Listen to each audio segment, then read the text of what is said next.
আল্লাহ গরিব দেখেন না মেরে দোস্ত। বেলাল রাদিয়াল্লাহু তাআলা আনহুর বাড়ি আমি 6 বার এই দুই চোখে দেখছি। উনাকে দেখি নাই, কিন্তু উনার দেশের মানুষগুলাকে দেখছি। এখনো পছন্দ হয় না, না রং না ঢং। মনে হয় যে ডাইস ছাড়া বানায় আল্লাহ ছেড়া দিয়েছেন, কোনো রঙও নাই ঢংও নাই। 1400 বছর আগের বেলাল কেমন ছিল ভাবেন। আল্লাহর কাছে তার পরিচয়, ছোট্ট জীবনটাকে সে গড়ছিল, এটাই তার কাছে পুঁজি ছিল, আর কিচ্ছু ছিল না। এটাই ছিল, কৃতদাস ছিল, আবার পুঁজি হবে তো হবে কি। বেলাল তো ইথিওপিয়ার ছিল, এখনো তার বাড়িটা ঐতিহ্য হিসাবে রাখা আছে। ছোট্ট পাহাড়ের পদদেশে জঙ্গলের ভিতরে ওই ছোট্ট বাড়িটাকে এখনো সিমসাম সাজায় রাখা আছে। আপনি গেলেও দেখতে পারেন, আদিস আবাবার থেকে 3 থেকে 3.5 ঘন্টা লাগবে গাড়িতে যেতে, বেশি সময় লাগবে না। কিন্তু আমার বিশ্বাস আপনি ওইখানে গেলে চোখের পানি ধরেও রাখতে পারবেন না, আপনার ভিতর থেকে কান্না আসবে। আমি 6 বারের একবারও ধরে রাখতে পারি না, ভিতর চোখে পানি ঝরছে, ভিতর থেকে চিৎকার আসছে, বেলাল তুমি কোথায়, আমি কোথায়, বেলাল তুমি কোথায়, দুনিয়া কোথায়, আমার দেশের মানুষ কোথায়, কোথায় তুমি যে জমিনে হাঁটলে জান্নাতে পদধ্বনি হতো। 3 মাস মদিনার থেকে দূরে থাকলে আল্লাহর রসুল স্বপ্নে যায় ডাইকা নিয়ে আসতেন, যে নিজ কবর থেকে উঠবেন, আল্লাহ রসুলের পায়ের নিচের থেকে কিয়ামতের দিন উঠবে, উঠেই আজান দিবে। যে খালি পায়ে উলঙ্গ কিয়ামতের মাঠে যাবে না, সে লাল উটের উপরে চড়া যাবে। আমরা সবাই পায়ে হেঁটে যাব কিয়ামতের মাঠে। আল্লাহ তার কাছে আমলনামা চাবে না, বরং আল্লাহ বলবে আযদিন লানাল ইয়াউমা ইয়া বেলাল, বেলাল দুনিয়াকে একটা আজান শোনায় দে। সে আল্লাহর কাছে পরিচিতি লাভ করছে। মা বোনদের জন্য বলতেছি, রাবেয়ার বাড়ি বেশি দূরে না বেলালের বাড়ির থেকে, মাত্র 1 ঘন্টা ড্রাইভের ডিস্টেন্স। রাবেয়ার বাড়িটাও এখনো রাখা আছে। রাবেয়ার বাড়ি ইথিওপিয়া, যদিও বলে বসরা, সে বসরায় চলে গেছিল কৃতদাসী হিসাবে, কিন্তু তার অরিজিনাল জন্মস্থান, অরিজিনাল বাড়ি ইথিওপিয়ায়। এখনো তার ঐতিহ্য রাখা আছে। বাংলাদেশেও কিছু ঐতিহ্য এখনো রাখা আছে, ঠিক না? সব তো হারায় যায় না, ঠিক না? না হারায় গেছে? কি বলেন, ইশাকার রাজধানী কি হারায় গেছে? না, বিক্রমপুরের নাম হারায় গেছে, রাজা বীর বিক্রম হারায় গেছে বটে, কিন্তু বিক্রমপুর এখনো কাগজে কলমে লেখা আছে, ঠিক না? রাজা বীর বিক্রম হারায় গেছে, রাজবাড়ির রাজা হারায় গেছে, কিন্তু রাজবাড়ি এখনো রয়ে গেছে। জান্না নাটোরের রাজবাড়ি এখনো রাখা আছে, রাজারা কোথায় আছে কে জানে। আহসান মঞ্জিল আছে, কিন্তু এখন নওয়াব আহসানুল্লাহ নাই। এরকমই রাবেয়ার বাড়ি রাখা আছে। ওইখানে গেল কান্না আসে যে রাবেয়া তুইও কৃতদাসী ছিলি, তুইও তো 1000 বছর আগে কেমন ছিলি, আজকের গুলাকেই পছন্দ হয় না, তোকে আর কি পছন্দ হইতো?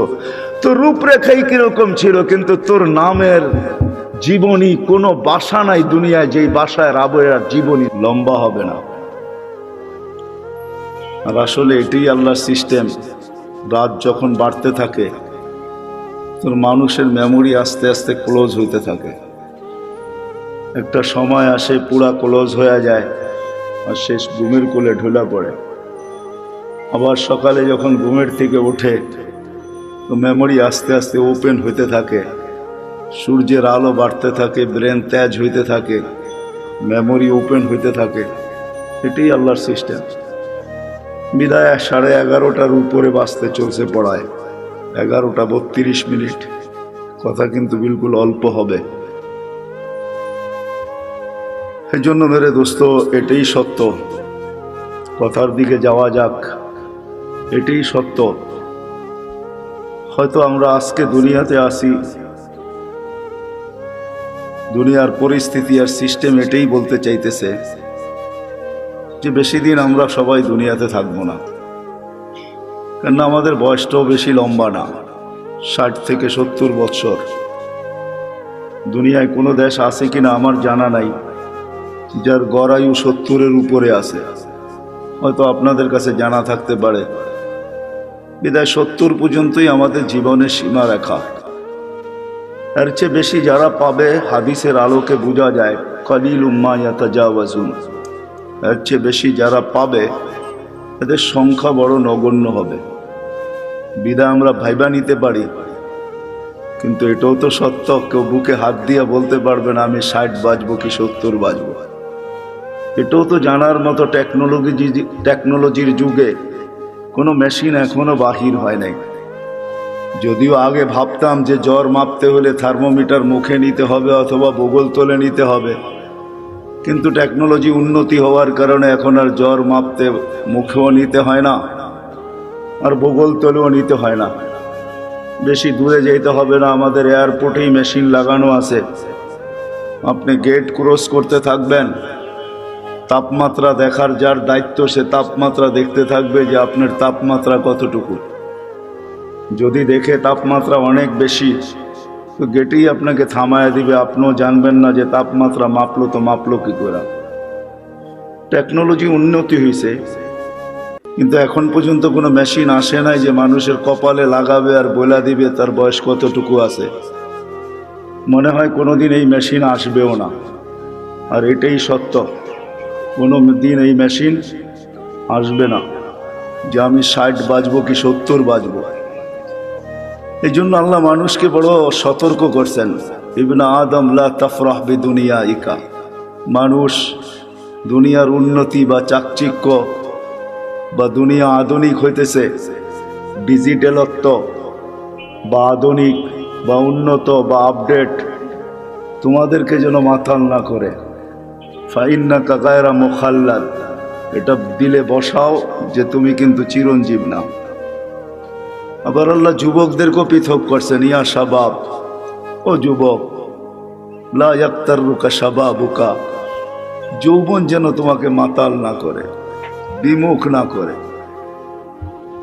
কাম মিন শাব সাবাকাকা ইলাল মউত, আল্লাহ লজিকও দিছেন, যুক্তিও দিছেন যে কত যুবককেই তো আমি যৌবন অবস্থায় কবরের কোলে শোয়ায় দিছি।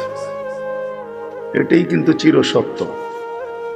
আমাদের সবাই উপস্থিত যদি এখনো আমরা দুনিয়াতে বা প্রত্যেকেই একটা পজিশন নিয়ে চলি, কিন্তু একটা দিন অচিরেই আসবে যে আমরা কেউ দুনিয়াতে থাকবো না।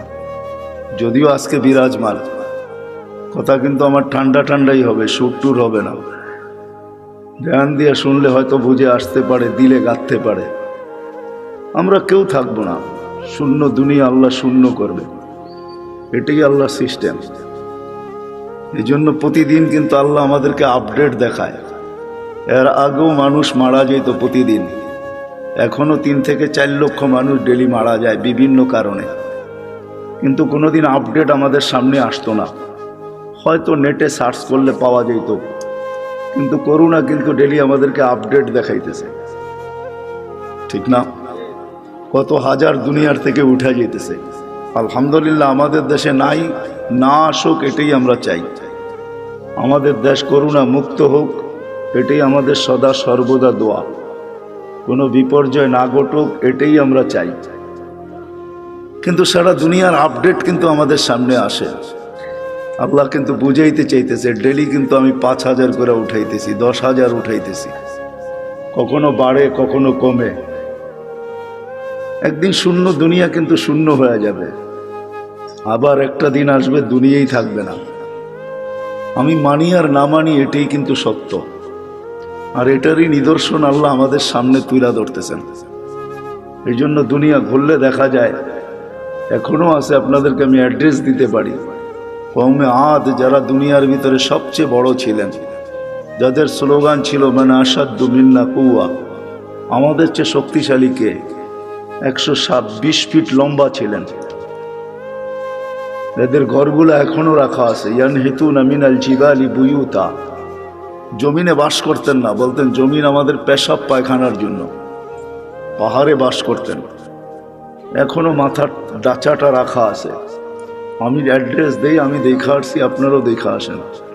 6 ফিটের একটা মানুষ এই দিকে দাঁড়াবে আর একটা ওই দিকে দাঁড়াবে, একজন আরেকজনকে দেখবে না এই মাথার উপর দিয়া। তো এই ঐতিহ্যগুলো দুনিয়াতে রাখা আছে, এগুলা নিদর্শন স্বরূপ। আমরাও একদিন চলে যাব, যিনি নিয়ে আসছেন উনি আমাদেরকে নিয়ে যাবেন। হ্যাঁ, এটাই সত্য। মালাকুল মউতকে যখন আল্লাহ মউতের জন্য নির্ধারণ করেন, তো ওনার প্রশ্ন ছিল, আল্লাহ নিয়া তো আসবো, হুকুমের অমান্য তো করা যাবে না, কিন্তু মানুষ তো আমাকে গালি বানিয়ে দিবে, সবাই বলবে লোকটার কোনো কাজই নাই, শালি বাটারা সারাদিন ঘুরতে থাকে। এই থানার ভিতর থেকে প্রতিদিন কেউ না কেউ ওঠে, ঠিক না? তো আমরা তো বলবো লোকটার কোনো কাজই নাই, খালি বাটারা থানার ভিতরেই ঘুরে, যাকে মনে চায় তাকে উঠায় নেওয়া যায়। তো তার এই প্রশ্নের উত্তরে আল্লাহ বলছিলেন, সাআজআলু লিল মাউতি সাবাবা, আমি মৃত্যুর কারণ বানায় দেব। ইয়াযকুরু সাবাব ওয়া ইয়ানসা, মানুষ কারণ নিয়ে আলোচনা করবে, তোমার নাম কেউ ভুলে নিবে না। এটাই সত্য। সময়ের আগে কেউ মরে না, আর কারণ ছাড়াও কেউ মরে না। যদি তাই হইতো তাহলে সান্ত্বনার মেশিন, লাইফ সাপোর্ট, এটা যাবে তো যাবে কোথায়? উচিত তো ছিল লাইফ সাপোর্টে দিতে দেরি, তার লাইফ সুরক্ষিত হওয়া দেরি হতো না, ঠিক না? কি বলেন? লাইফ সাপোর্টে যে যায় সেও ভাবে হয়তো ফিরবো না, যারা দেয় তারাও ভাবে হয়তো ফিরবো না, ডাক্তাররাও ভাবে মনে হয় আর বাঁচাইতে পারবো না, কেননা লাইফ সাপোর্টে চলে আসছে, ঠিক না? কিন্তু নাম তো লাইফ সাপোর্ট, ঠিক না? শব্দটা যদিও ইংরেজি, কিন্তু বাংলা করলে কি দাঁড়াবে? জীবনকে সুরক্ষিত করে, এটাই তো, জীবনকে বাঁচায় দেয়। আসলে তা না, কারণ ছাড়া কেউ যায় না, সময়ের আগেও কেউ যায় না। বিদায় শূন্য হবে একদিন, এটাই সত্য। আপনি আর আমি মানি আর না মানি, আর একদিন আসবে, এটা কিছুই থাকবে না, যেটাকে কিয়ামত বলে। হাদিসের দ্বারা আল্লাহ আমাদেরকে বুঝাইছেন। আল্লাহর রসুল আমাদেরকে বাধ্য করে না, আমাদেরকে বুঝায়। বাধ্য আল্লাহ করতে পারে, এই জন্য আল্লাহ আমাদের সামনে লজিক রাখছেন, যুক্তি রাখছেন। উনজুরিলাস সামাই ওয়া ইরতিফাইহা, আকাশ দেখ, উচ্চতা দেখ। তারাউনাহু বিগাইরি আমাদ, কোথাও তুমি খুঁটি পাবে না। দুনিয়ার সবচেয়ে পাওয়ারফুল দূরবীন হলো হুবল, সে সারা দুনিয়া ছাট মেরা দেখছে, কোথাও কোনো খুঁটি নাই।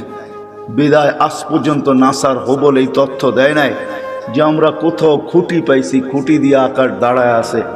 আল্লাহ বলছে কোথাও খুঁটি নাই।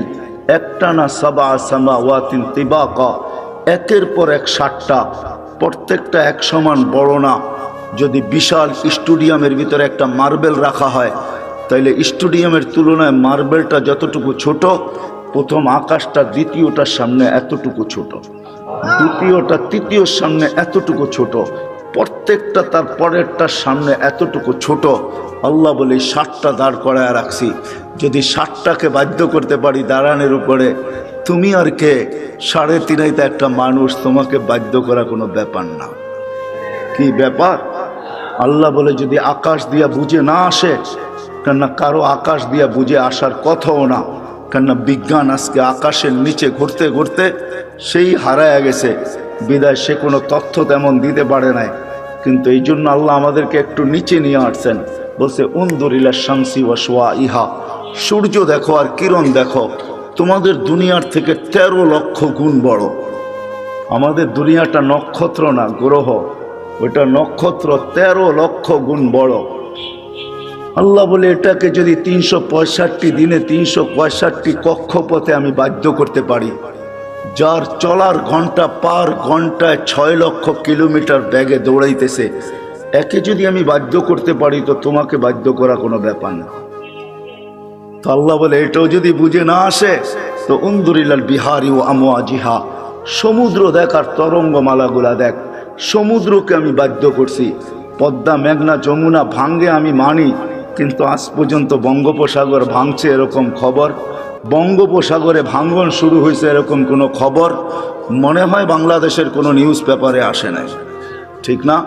অথচ পদ্মা ভাঙ্গে, মেঘনা ভাঙ্গে, যমুনা ভাঙ্গে, কিন্তু যতগুলা ঢেউ প্রতিদিন আশ্রয় পড়ে আমাদের কূলে, আজ পর্যন্ত পদ্মা, মেঘনা এরকম একটা ঢেউয়েরও অস্তিত্ব দিতে পারে না।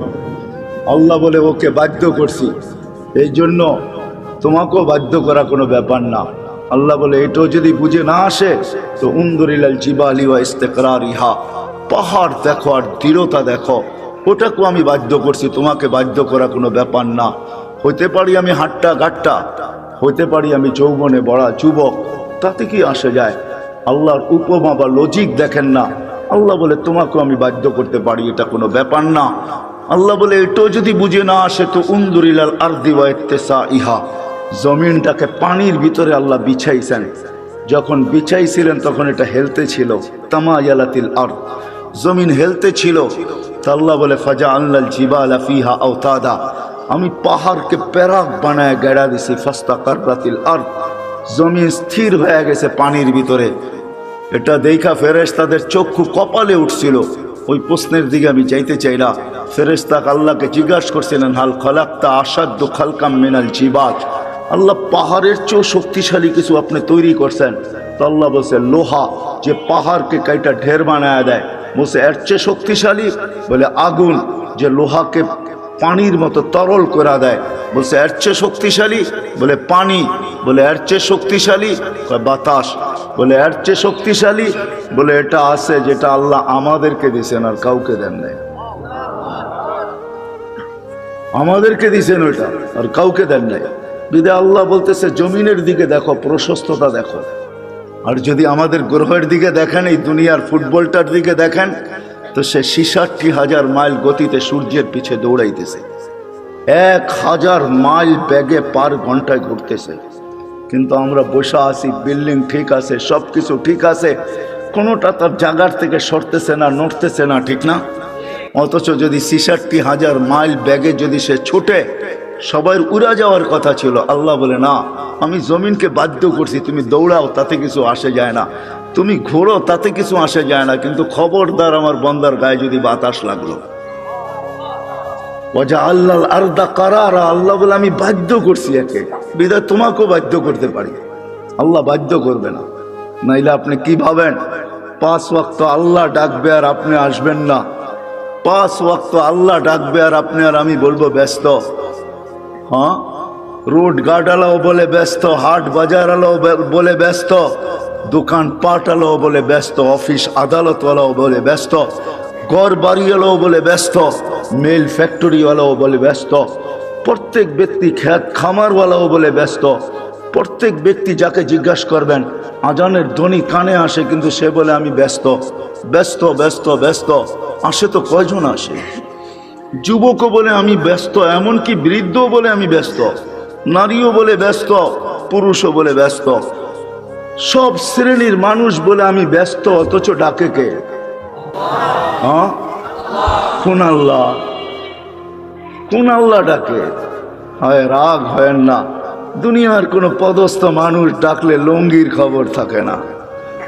দুনিয়ার কোনো পদস্থ মানুষের চিঠি আসলে, দাওয়াত নামা আসলে, দাওয়াতের কার্ড আসলে 1 মাস আগের থেকে জামায় মাঞ্জা দেওয়া শুরু হয়। মাঞ্জা চিনেন? আমি পুরান ঢাকায় বড় হয়েছি তো এই জন্য কিছু ঢাকায় শব্দ আসবে, কিন্তু আপনাদেরকে বুঝা নিতে হবে। বাটারার মানুষ মাঞ্জা দেওয়া শুরু করে, অথচ ডেলি 5 বার আল্লাহ ডাকে। আল্লাহ, কোন আল্লাহ? হ্যাঁ, আল্লাহ নিজেই বলতেছেন, আমার আল্লাহ নিজেরই পরিচয়। কোন আল্লাহ? এই জন্য আল্লাহর থেকে যখন বিমুখ হয়, ডাকার পরেও যখন আসে না, তো আল্লাহ নিজেই বলতেছে মান আরাদা আন্নি নাদাইতুহু মিন কারিব, যে আমার থেকে বিমুখ হয়ে যায়, সব কিছু পাওয়ার পরে হারায় যায়। যুবক যৌবন পাওয়ার পরে, রূপসী রূপ পাওয়ার পরে, দোকানওয়ালা দোকান পাওয়ার পরে, হাটওয়ালা হাট পাওয়ার পরে, বাজারওয়ালা বাজার পাওয়ার পরে, অফিসওয়ালা অফিস পাওয়ার পরে, আদালতওয়ালা আদালত পাওয়ার পরে, মেইলওয়ালা মেইলে পাওয়ার পরে, ফ্যাক্টরিওয়ালা ফ্যাক্টরি পাওয়ার পরে, বাড়িওয়ালা বাড়ি পাওয়ার পরে, ঘরওয়ালা ঘর পাওয়ার পরে, সব কিছু যখন আমরা পাওয়া যাই, তখনই আসলে আমরা হারায়া যাই। আর যতদিন আমরা না পাই, যান হাসপাতালে যায় দেখেন, যার মুখে কখনো আল্লাহ ফুটতো না, এখন অসুস্থতার কারণে মাঝে মাঝে আল্লাহ যে যায় তাকেই বলে একটু দোয়া করেন, আল্লাহ যেন বাঁচায়া দেয়। এরকমও লোক শত শত পাবেন। তো আল্লাহ বলে যে পাওয়ার পরে বিমুখ হয়ে যায়, না তাই তুহমিন কারিব, আমি কাছের থেকে আইসা ওকে ডাকতে থাকি আর ওকে প্রশ্ন করতে থাকি, ইলা আইন, কোথায় চললি? হাল ওয়াজাত্তা আজওয়াদা মিন্নি, আমার চেয়ে বড় দাতার সন্ধান কি তোর কাছে আছে? আমা কুনতা মা আম্মাহিনা, তুই নিকৃষ্ট একটা পানির ফোঁটা ছিলি না? ফামান জাআলাকা দামা, তোকে রক্তে রূপান্তরিত করলো তো করলো কে? ওমান জাআলাকা মুদগা, তোকে রক্তপিণ্ড বানাইলো তো বানাইলো কে? ওমান জাআলাকা ইযামা, তোর কঙ্কালটা তৈরি করলো তো করলো কে? ওমান কাসা আলাইহি লাহমা, এর উপরে এত সুন্দরভাবে গোস্তের আবরণ চড়াইলো তো চড়াইলো কে? বল। আল্লাহ প্রশ্ন করে বল, আমা কুনতা সাগীরা, তুই কি ছোট্ট ছিলি না? আমা কুনতা যায়ীফা, তুই কি দুর্বল ছিলি না?